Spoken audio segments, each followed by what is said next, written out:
امرالله صالح عبدالله او نور کاندیدان سخت خراب کړل. داسې خبرې یې ورته وکړلې چې ټولو نه یې لاره ورکه کړله. دا چې امرالله صالح څه ویلي دي ویډیو راسره تر پایه پورې وګورئ، په ډېر څه به پوه شئ.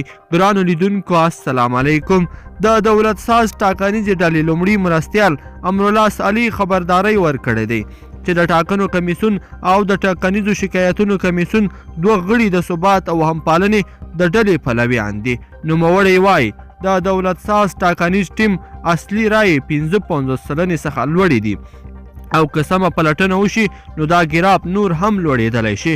امرالله صالح وایي دوی د ټاکنو لومړنیو پایلو کې خپلې بریا ته خوشحاله دي، خو شکایتونه هم لري او په دې تړاو وروستي معلومات له خپل ټیم څخه دا دي چې تر اوسه یې 3761 مستند او باثبوته شکایتونه ثبت کړي دي.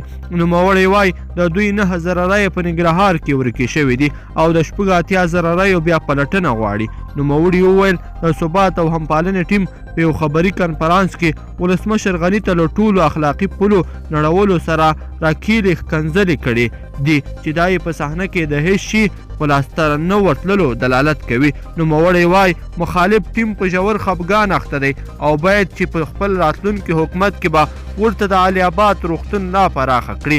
صالح نورو ټیمونو ته هم ګواښ وکړ چې باید د خپلو 100,000 تذکیرو د ورکړې په تړاو وضاحت ورکړي چې آیا دا خو به جعلي نه وي، دوی نرمه کودتا غواړي خو رایې هیڅ نه دي پوره کړي. له دوی سره باید حساب او کتاب وشي.